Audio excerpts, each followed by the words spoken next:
누가복음 23장 46절입니다.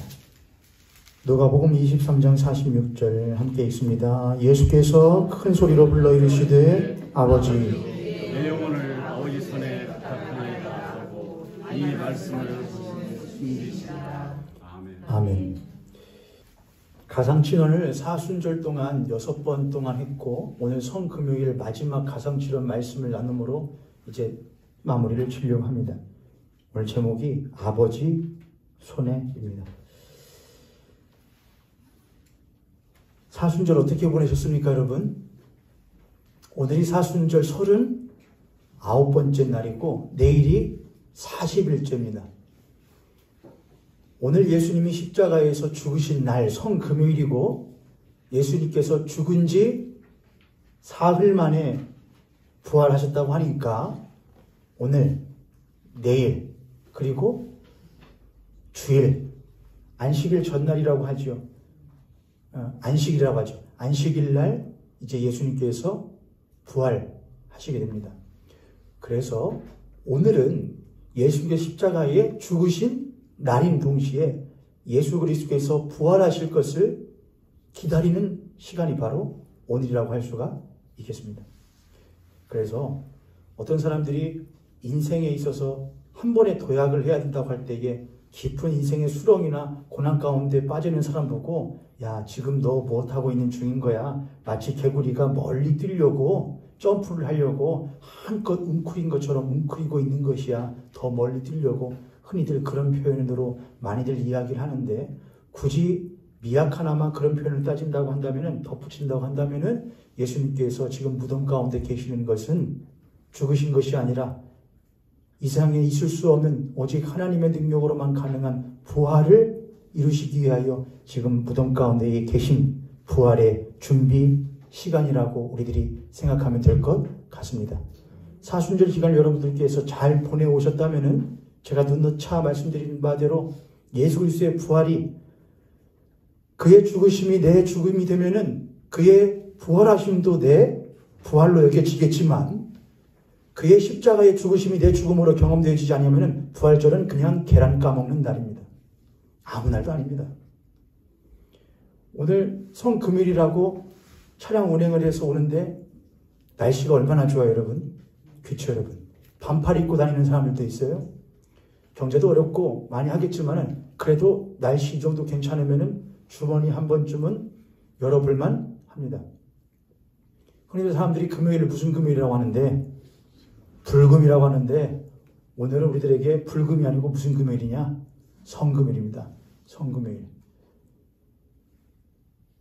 그러면서 차량 운행하면서 생각을 했습니다. 성도님들은 오늘 성금요일임을 누차 말씀드렸으니까 아시겠지만은 마음 가운데 깊이 새기시면서 오시겠지 라고 생각하면서 교회로 왔습니다. 우리 옆에 손도님과 앞에 손도님 보시고 우리 그렇게 고백하도록 하겠습니다. 예수 그리스도께서 다름 아닌 당신과 나를 위하여 십자가에 죽으셨고 곧 다시 사십니다. 그것은 누구를 위한 것이냐? 나를 위한 것이며 우리를 위한 것이었습니다. 예수님께서 이제 가상칠언 마지막 7번째 말로 아버지 손에 아버지여 내 영혼을 아버지께 부탁하나이다 라는 말도 어떻게 보면은 나 이제는 다 이루었다. 6번째에 다 이루었다. 테텔레스타이 해놓고 아버지 내 영혼을 이제 아버지 손에 무엇합니다? 부탁합니다 라는 말이 끝이 아니고 사실은 무엇의 준비라는 것을 부활의 준비라는 것도 우리들이 염두하고 이 말씀을 볼 필요가 있겠습니다. 저는 오늘 짧게 4가지만 여러분하고 살피려고 합니다. 첫 번째, 예수님께서 이렇게 말씀하셨는데 46절에 예수께서 큰 소리로 불러 이르시되 누구요? 아버지요, 아버지요. 내 영혼을 아버지 손에 부탁합니다. 이런 아버지가 있습니까? 자식을 사지로 모는 아버지죠. 뒤주에다가 가둬서 자기 자식을 죽인 왕도 있다던데 이건 뒤주에 넣어서 죽인 것보다 훨씬 더한 것 아니겠습니까? 천하에 이런 아버지가 어디 있습니까? 그러나 예수 그리스도께서는 성부께서 이루시는 그 모든 일들이 거룩하신 뜻임을 성자께서는 분명하게 아셨고 또한 그 하나님의 뜻이 자신의 삶을 통하여 십자가의 고난을 통하여 이루어지고 성취되어지기를 예수님은 또한 못하셨느냐? 기뻐하셨습니다. 예수님께서 십자가에서 보여주신 모든 모습들은 오늘 신앙의 길을 걸어가고 있는 그리스도인들에게 보여주시는 삶의 본입니다. 십자가의 삶을 걸어가는 모든 사람들에게도 그래서 이렇게 말할 때가 어쩌면 올 겁니다. 아버지요, 아버지요, 어쩌자고 나를 여기다가 두셨습니까? 아버지요, 아버지요, 당신이 그러고도 나의 아버지십니까? 아버지, 아버지요, 어쩌자고 나를 이 사람들 가운데 두셨습니까? 라는 말이 우리들에게 와서 때로는 아버지라고 부르고 싶지도 않을 정도로 고난 가운데에 우리가 처할 수도 있을 것입니다. 그러나 예수님께서는 분명하게 아신 것이 있었는데 하나님의 뜻이 예수 그리스도의 십자가의 죽음으로 끝나는 것이 아니고 빌립보서 2장에 있는 것처럼 죽기까지 복종하였으니 하나님이 그를 지극히 높여 모든 이름 위에 뛰어난 이름을 주사라는 부활로 연결될 것을 예수께서는 분명하게 믿으셨습니다. 그래서 저는 여러분께 분명하게 성경을 통하여 약속드립니다. 여러분이 비록 고난 가운데 계실지라도 하나님께서 여러분의 삶 가운데 쨍하고 해뜰날 주실 줄 믿습니다. 감사합니다. 여러분이 만약 아멘이라고 했다면 여러분의 신앙은 절대로 안 될 겁니다. 여러분에게 있어서 쨍하고 해뜰날은 하나님의 뜻과는 반대인 경우들이 굉장히 많기 때문에 그렇습니다. 우리는 뭐라고 되느냐? 주님, 혹여 당신이 나에게 이루어주시는 삶의 그 모양이 무엇이 아닐지라도 내가 생각하는 쨍하고 해뜰 날이 아닐지라도 비록 굳은 날일지라도 당신께서 나와 함께 하셨으므로 말미암아 난 늘 쨍하고 해뜰 날이었음을 고백합니다. 그것이 지금까지 지내온 것 주의 크신 은혜라 라고 고백할 수 있는 그리스도인들의 모습인 줄로 믿습니다. 그래서 예수님께서는 십자가에 죽으시기까지 그 모든 과정 가운데에 늘 주장하셨던 것, 내가 내 뜻대로 하는 것이 아니라 아버지의 뜻대로, 아버지의 뜻대로, 아버지의 뜻대로. 그는 십자가에서 죽으실 때도 아버지요, 아버지의 뜻대로 나에게 이루어 주옵소서. 내 영혼도 아버지께 못합니다. 생각해 보세요. 신뢰 안 되는데 맡기겠습니까? 근데 아버지요, 내 영혼을 누구에게 맡깁니다? 당신 손에 맡깁니다. 십자가에서 핀 것은 원망도 아니었고, 십자가에서 피하는 것은 불만도 아니었고, 십자가에서 피하는 것은 처절한 나를 이 상황 가운데 십자가 위에 두신 하나님을 향한 절규도 아니었습니다. 오히려 십자가에서 마지막으로 피하는 것은 아버지여 라는 따뜻한 하나님을 향한 사랑의 고백이었고, 아버지여 내 영혼을 아버지 손에 부탁합니다라고 하는 그 하나님을 향한 한없는 신뢰와 믿음이었음을 우리들은 다시 한번 보게 됩니다. 십자가의 길을 걸어가고 있는 저와 여러분의 삶 가운데에도 분명하게 사탄 마귀는 너도 그냥 하나님을 원망하고 그냥 죽어버려라 라고 하는 그런 유혹을 받을 수도 있겠습니다마는 우리가 짊어지고 가는 이 십자가 위에 마지막이 불평과 불만과 하나님을 향한 원망으로 꽃피우지 아니하고 가시도 치지 아니하고 하나님 당신과 함께여서 나는 늘 무엇했습니다. 행복하고 감사했었던 신앙의 길이었습니다. 주여 내 영혼을 아버지 손에 또한 부탁합니다라고 할 수 고백할 수 있는 믿음과 사랑으로 꽃피울 수 있는 저 여러분 되기를 주님의 이름으로 축복합니다. 두 번째는 예수 그리스도께서 아버지여 내 영혼을 아버지 손에 부탁하며. 근데 이상하죠 여러분? 예수님은 사람이셨기 때문에 참 하나님이시도 참 사람이셔서 무엇을 가지고 계셨거든요. 몸을 가지고 계셨거든요. 그럼 이렇게 말씀하셨어야죠. 아버지여 내 영혼도 내 무엇도 내 몸도 아버지 손에 의탁합니다. 라고 하지 않으셨다는 겁니다. 왜냐? 몸은 무엇할 것이거든요. 몸은 죽을 것이기 때문에 그렇습니다. 그래서 예수 그리스도의 십자가에서 죽으시는 그 몸은 뭘 의미하는 것이냐? 우리들의 죄된 율법으로 말미암아 저주받은 육체의 일들을 의미하는 것입니다. 예수께서 십자가에 죽으시는 것은 육신에 매여 영원토록 종신토록 종노릇하는 우리를 무엇하게 하시기 위하여 자유케 하시기 위하여 그가 친히 십자가에서 그의 육신이 무엇하시는 것이냐? 죽어 주시는 것입니다. 그래서 그 예수 그리스도의 몸은 율법으로 말미암아 죽을 수밖에 없는 우리들의 육신을 의미합니다. 그래서 예수님께서는 아버지 내 육신은 못하지만 십자가에서 끝나지만 내 영혼은 누구에게 부탁합니다.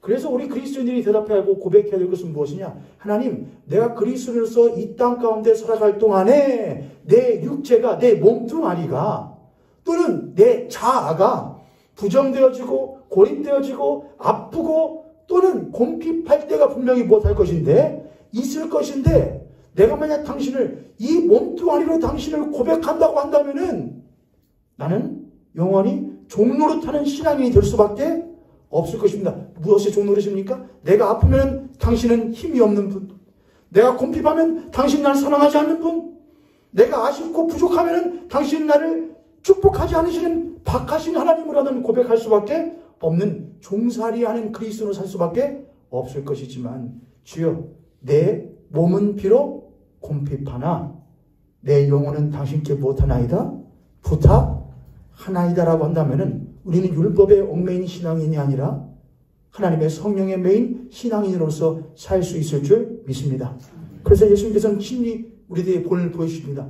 보라, 내 육체는 못하나 십자가에서 죽으나 끝나나 내 영혼은 누구에게 의탁되어지며 하나님 손에 붙들리게 되며 하나님은 이제 나에게 죽을 몸이 아니라 영원토록 썩지 아니할 몸으로 나에게 못하실 것이다 허락하여 주실 것이고 나만뿐만이 아니라 나를 믿는 너희들에게도 똑같이 하여 주시리라고 그런 우리들에게 본을 보여주십니다. 성금요일을 맞이하여서 우리도 하나님께 그렇게 부탁해야겠습니다. 아버지요, 오늘도 참으로 험악한 시간을 보냈습니다. 세월을 보냈습니다. 순간순간들을 보냈습니다. 그러나 내가 내 몸이 또는 내 가진 것이 소유가 부족하다고 하여 당신께 대하여 원망하지 아니합니다. 아버지여, 내 영혼을 내 삶을 아버지 손에 못하나이다 부탁하나이다 고백할 수 있는 저 여러분 되기를 원합니다. 세 번째로 예수님께서 나의 영혼을 못하나이다 아버지 손에 부탁하나이다. 우리가 믿는 신자의 장례식장에 가게 되면 우리가 흔히 그렇게들 말하는데 이제 우리 아무개 형제 자매 성도님이 우리의 품을 떠나 영원하신 하나님 아버지의 품으로 돌아가 이제 영원토록 무엇할 것입니다. 안식하게 될 것입니다라는 표현을 합니다. 안식. 그런데 그 안식이라는 말 사실 성경 어디에 먼저 나오거든요. 창세기에 먼저 나오거든요. 하나님께서 모든 일을 마치신 이후에 무엇하시니라? 안식하니라. 지난 가상치론 6번째 말씀이 다 이루었다. 테텔레스타이였는데 다 이루었다. 창조와 연결되어졌다고 그랬습니다. 다 이뤘다. 하던 일을 다 무엇하셨다? 다 마치셨다. 그럼 이제 무엇하냐? 쉬어야죠. 안식해야죠. 예수님께서 내 영혼을 무엇합니다? 아버지 손에 의탁합니다. 여러분, 우리들의 영혼이 그런데 아버지 손에 붙들려야 되는데 우리의 영혼이 아버지 손에 붙들리는 것이 아니라 내가 사랑하는 것들에 의하여서 붙들려질 때가 참 많이 있습니다. 그럼 우리들의 영혼은 무엇하지 못하느냐? 안식할 수가 없습니다. 우리는 우리들의 영혼이 하나님의 것임에도 불구하고 우리의 영혼의 만족을 하나님의 손에 의탁하는 것이 아니라 내가 원하는 그 어떤 것에 의탁하고는 합니다. 내가 사랑하는 사람, 내가 좋아하는 것들, 내가 좋아하는 어떤 소유물들, 내가 좋아하는 취미의 것들에 나의 영혼을 무엇하느냐? 의탁합니다. 그러나 그 어떤 것도 하나님께서 거듭나게 하여 주심으로 살게 된 나의 영혼을 의탁할 만큼 내 영혼보다 중요한 것은 이 세상에 아무것도 없습니다. 나의 영혼은 참으로 귀한 것입니다. 저를 따라서 한번 고백하시겠습니까? 나의 영혼은 하나님이 값주고 사신 참으로 귀한 것이다. 그러니 여러분 그 영혼을 아무 손에나 내어주지 마십시오. 우리들의 목숨처럼 여기는 돈도, 명예도, 권세도, 만족도, 쾌락도 우리의 영혼을 담을 수 있을 만큼 절대로 크지도 깊지도 넓지도 않습니다. 오직 하나님의 손만이 우리의 영혼을 담아내실 수 있을 만큼 크고 넓고 깊으시기에 우리는 오직 하나님의 손에서만 우리의 영혼이 안식을 누릴 수 있음을 믿습니다. 예수 그리스도께서는 자신의 영혼이 하나님의 손에 의탁되어질 때에 비로소 모든 것이 다 맞춰지고 사람이 안식할 수 있음을 우리들에게 본으로 보여주셨습니다. 사순절 39번째 날 성금요일을 맞이하는 우리 모형교회 성도님들 5대 신앙 권면을 하시면서 분명히 깨달으신 바가 있으리라고 저는 생각을 합니다. 그건 무엇이냐? 예수께서 그렇게 이 땅 가운데에서 제하시고 멀리하시고 하지 않으신 것은 혹여나 자신의 그 영혼이 이 세상에 돌로 만들어진 떡이나 높은 곳에서 뛰어내림으로 사람들의 박수갈채나 모든 만물이 내 발 아래에 있는 것 같은 느낌으로 자신의 영혼이 그런 것들에게 얽매이지 아니하기를 원하셨기 때문이었구나. 그런데 내가 한 끼를 굶어보니 나의 영혼이라는 것이 얼마나 먹는 것에 얽매이는가. 내가 뭘 조금 안 보려고 하니 내가 그동안 얼마나 내 영혼이 보고 듣는 것에 얽매여 살았는가. 난 얼마나 종노릇하며 살았는가 깨달으셨으리라고 생각을 합니다. 여러분의 영혼이 그것들에 얽매이지 않고 예수 그리스도와 같이 아버지의 손에 의탁되어진 여러분의 영혼 되시기를 주님의 이름으로 축복합니다. 그러므로 마지막 네 번째는 예수 그리스도의 이 마지막 말씀, 내 영혼을 아버지 손에 부탁하나이다. 부탁합니다. 라는 말은 아버지 나 이제 다 끝났습니다. 나 이제 쉴게요가 아니고 그 아버지께서는 그 아버지 자신 예수 그리스도의 영혼을 손에 담으신 그 아버지는 어떤 아버지시냐? 부활의 주이심을 예수 그리스도는 분명히 믿고 아시고 자신의 영혼을 의탁하셨을 겁니다. 그러므로 예수 그리스도 아버지 내 영혼을 아버지 손에 못합니다. 부탁합니다라는 것은 끝이 아니라 아버지 부활의 생명의 근원 되시는 나의 아버지시여 나의 영혼을 죽음 가운데에 두지 마시고 무엇하여 주시옵소서 영원한 생명 가운데에 두어 주시옵소서라는 부활에 대한 신호탄인 줄 우리들은 믿습니다. 우리도 똑같습니다. 주여 내가 언젠가는 나의 이 영혼이 육신의 장막을 벗고 당신의 손에 의탁되게 될 것인데 그때에 그것이 끝이 아니라 당신 안에서의 영원한 삶이 될 줄 내가 못합니다. 믿습니다라는 고백과 동시에 오늘 하루하루의 삶을 살아가는 나의 삶 가운데에서 죽음을 경험하는 것 같고 하나님부터 벗어나서 멀리 동떨어져 있는 것 같은 우리들의 삶이 하나님 내가 이것으로부터 벗어나 당신의 손에 나의 영혼을 의탁합니다. 그럼 나는 못할 것 같지만 죽을 것 같겠지만 답답함을 느끼겠지만 내가 사랑하는 것부터 벗어나서 답답함을 느끼고 불편함을 느끼겠지만 아버지요 당신의 손에 의탁하오니 나를 죽음 가운데 두지 마시고 당신 안에서의 영원한 생명을 누리면서 살아갈 수 있게 하여 주시옵소서라는 우리의 신앙의 참된 부활의 신호탄으로 여러분들에게 경험되어질 줄 믿습니다.